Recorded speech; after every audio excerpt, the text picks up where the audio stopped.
Hello दोस्तों, मैं हूं मोहन विश्वकर्मा और आपका स्वागत करता हूं अपना YouTube channel on passive trade पर। फ्रेंड्स, आज की इस वीडियो में मैं आपसे बात करने वाला हूं जो कुछ खास बातें हैं आपके लिए और उनको जानना आपके लिए बेहतर ज़रूरी है। ये वो बातें हैं कि यदि आपके अकाउंट में जो ट्रांजैक्शंस आ रहे हैं अभी या फिर आने वाले हैं, उन पैसों को आप किस प्रकार से निकाल पाएंगे। फ्रेंड्स, इस वीडियो में मैं आपसे पूरा डिटेल में बात करने वाला हूं कि आपको क्या क्या डॉक्यूमेंट्स चाहिए और क्या क्या फैसिलिटीज आपको इसमें अप्लाई करने पड़ेंगे। यदि आपके पास में ये चीज़ नहीं है तो आपको क्या करना पड़ेगा जिससे कि वो आपके पास में अवेलेबल हो पाए और आप उसका यूज कर पाएँ। तो आज की इस वीडियो में पूरा चीज़ों को कवर करने वाला हूँ। ऑन पैसिव से जो भी इनकम आपको आने वाले हैं, आपको पर आवर जो इनकम आने वाले हैं या पर डे जो इनकम आने वाले हैं, पर वीक जो इनकम आने वाला है या फिर पर मंथ आप जो गेन करने वाले हैं, उस पैसे को आप किस प्रकार से निकालेंगे, किस प्रकार से विड्रॉ कर पाएंगे। फ्रेंड्स, पूरे चीज़ों को मैं आपको आज की इस वीडियो में कवर करने वाला हूँ, बताने वाला हूँ। वीडियो को ध्यान से देखिए, बने रहिए और इन सारी चीज़ों को बहुत बारीकी से समझिएगा। वीडियो कहीं पर भी आपको स्किप नहीं करना है, क्योंकि हो सकता है आप कुछ स्किप कर दिए वीडियो को तो इम्पोर्टेंट पॉइंट को मिस कर जाएं। तो चलिए फ्रेंड्स, वीडियो को स्टार्ट करते हैं। तो मैं मोहन विश्वकर्मा आपका वेलकम करता हूं। आज सप्ताह का पहला दिन है, यानी कि सोमवार है, और आज इस वीडियो को मैं बना रहा हूं।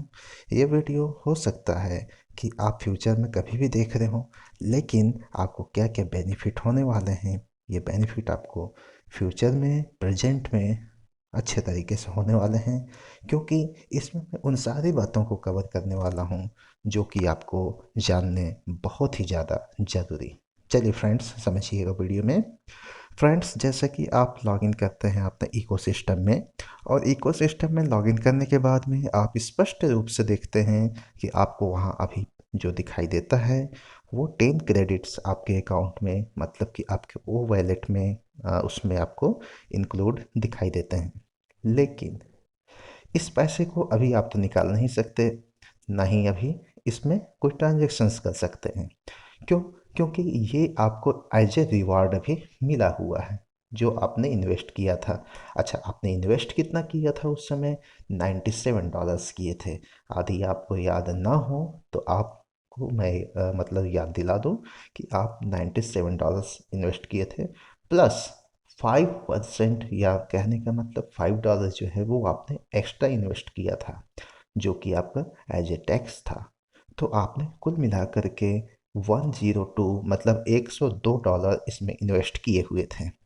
लेकिन अभी तक आपको कोई इनकम इससे जनरेट नहीं हुआ है। आप सिर्फ 10 क्रेडिट से ही देख पाते हैं। 10 क्रेडिट्स का मतलब है 1 क्रेडिट इक्वल टू $1। तो कहने का मतलब अभी आपको $10 उसमें क्रेडिट दिखाई देते हैं। लेकिन जैसे ही आपका ये डॉलर बढ़ने लगेंगे, मतलब क्रेडिट्स बढ़ने लगेंगे, ये हो सकता है कि आने वाले टाइम में आपके पर आवर $50, फ्रेंड्स ध्यान दीजिएगा, पर आवर हो सकते हैं $50 बढ़ जाए, या फिर हो सकते हैं $100 भी, क्योंकि इसका कोई सीमा नहीं है। क्यों नहीं है? क्योंकि आप जानते हैं कि आपके फ्रेंड्स आपसे कनेक्टेड हैं। कहने का मतलब आपके ग्रुप में हो सकता है कई सारे मेंबर्स हो, या फिर हो सकता है कि आपके ग्रुप में कोई भी ना हो। तो ऐसी स्थिति में मैं सिर्फ उनका बात करता हूँ जिनके सर्कल में, कहने का मतलब जिनकी आईडी से किसी का भी ज्वाइनिंग नहीं है, सिर्फ वो अकेले हैं। ऐसी स्थिति में क्या होगा? देखिए, जो भी क्रेडिट्स आपको गेन मिलेंगे आने वाले, हमारा जो रेफरल लिंक होगा उसके बाद में, आप जानते हैं कि हम रीसेल कर पाएंगे प्रोडक्ट को। आप जानते हैं कि हम किसी को अपना लिंक शेयर कर पाएंगे। आप जानते हैं कि हम वो कनेक्ट को यूज कर पाएंगे। अब ऐसी स्थिति में क्या होगी? ऐसी स्थिति में आपको इनकम जो है वो जनरेट होगी। अब इनकम तो जनरेट हो जाएगी, पर उस इनकम को आप किस प्रकार से निकाल पाएंगे, या फिर किस प्रकार से आप उसको देख पाएंगे? तो देखने के लिए तो सिंपली है, आप इकोसिस्टम लॉगिन किए और अपना वहाँ पास में आपने इनकम को देख लिया। जैसे आप देखते हैं डैशबोर्ड में, जो वहाँ डैशबोर्ड बना होता है वहाँ आप सिंपली उसको देख लेंगे, लेकिन निकाल नहीं पाएंगे। निकालने के लिए क्या क्या करना पड़ेगा आपको? केवाईसी या फिर ई केवाईसी करना पड़ेगा। दोनों में अंतर समझ लीजिए। केवाईसी का मतलब है कोई दस्तावेज आप जब फिजिकली जमा करते हैं कहीं पास में, वो आपका कहलाता है केवाईसी। लेकिन जो चीज़ फिजिकली नहीं होता है, स्कैन कॉपी होता है, ऑनलाइन जमा करते हैं, तो वो आपका कहलाता है ई केवाईसी करना। जैसे आपने देखा होगा कि आप कोई प्रोडक्ट परचेस करते हैं और उसके लिए आपको यदि आधार नंबर देना होता है, तो आप क्या करते हैं, आधार नंबर सिंपली देते हैं और वो ऑनलाइन आपका वेरीफाई हो जाता है।